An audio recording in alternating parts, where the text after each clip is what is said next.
Démarrer une entreprise, soyons honnêtes, c'est pas toujours jojo. Mais je pense que cette entreprise-là, Éco-Récréo, qui a des produits écologiques, c'est super intéressant. Surtout leur dernier ajout. Ça s'appelle Voile en Voile. Je suis curieuse de savoir comment Marc et ses associés ont fait pour financer cette belle grande folie d'immenses bateaux. Hey! Bonjour! Bonjour! Bienvenue! C'est hallucinant! Et regarde cette neige! Je vais vous montrer. Si on accueille les gens qui viennent se préparer. Donc ça, c'est un des premiers parcours? Un des premiers parcours. À 13 pieds de hauteur. 13 pieds? Ouais, bienvenue sur notre pont de bateau pirate. Mais moi, je veux comprendre la genèse de tout ça. Moi, je viens de famille d'accueil. Et puis, quand je venais au Vieux-Port, c'est lorsque j'allais chez mon père durant les fins de semaine. Les sorties étaient peu nombreuses et puis venir au Vieux-Port, c'était gratuit. Le propriétaire de l'époque me regarde droit dans les yeux et me dit un jour, tu vas travailler pour moi. De fil en aiguille, j'ai commencé à travailler pour lui comme préposé à la location. Tel qu'il l'avait prédit. Oui, effectivement. Incroyable. Puis, quand j'ai eu 23 ans, Carole a décidé de faire autre chose. Elle a dit, écoute, Marc, ça fait 10 ans que tu travailles pour moi.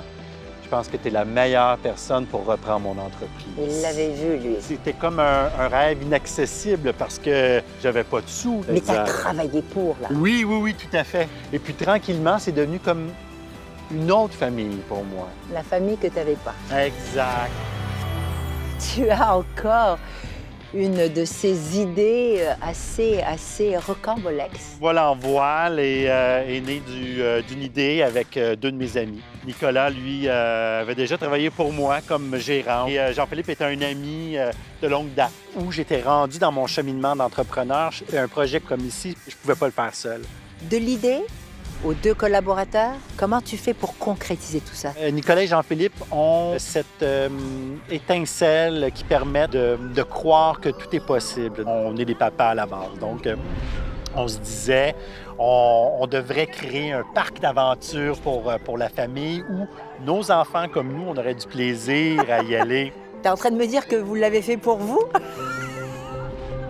Ensuite de ça, on a parlé qu'est-ce qui manque dans le Vieux-Port. On a fait les dessins, puis on a regardé le marché. Je t'entends parler, puis j'ai comme l'impression que tu es invincible. Mais je sais que tu ne l'es pas parce que tu es quelqu'un probablement qui a douté à un moment donné. Le doute que j'ai eu, c'était que je n'avais pas la capacité de réaliser ce projet.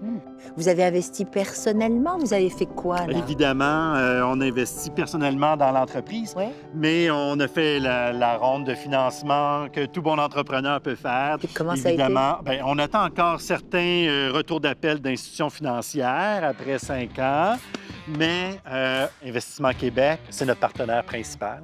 Et puis, sans IQ, le projet n'aurait pas pu voir le jour. Investissement Québec qui s'engage avec toi. Puis c'est pas pour des pinottes, là, je veux dire. Non, quelques millions. Quelques millions. Ce qui nous différencie essentiellement, c'est d'abord et avant tout notre mission. Nous avons une mission de développement économique, contrairement aux institutions financières privées qui, elles, d'abord et avant tout, c'est la rentabilité du projet qui prime.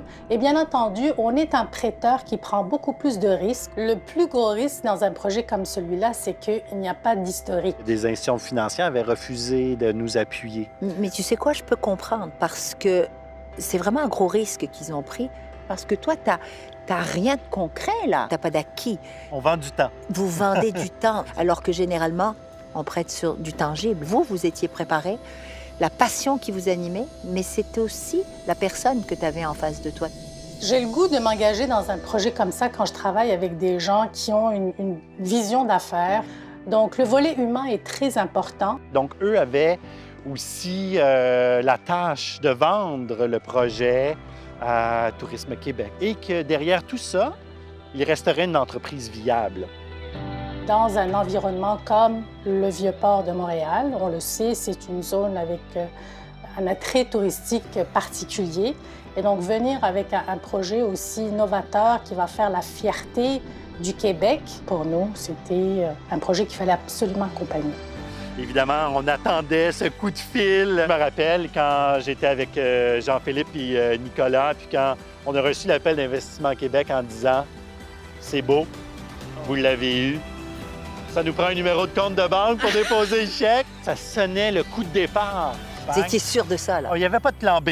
Je peux pas croire que tout a été parfait, là. Quand on a eu la réponse qu'on allait de l'avant, il fallait livrer le projet. On voulait offrir une expérience du visiteur qui était mémorable, puis d'embaucher environ 130 personnes. Quand on n'a jamais fait d'opération de ce type, les semaines ont été longues, les nuits ont été courtes. Dès la première année, le parc était plein, à pleine capacité. Incroyable. C'est un beau problème.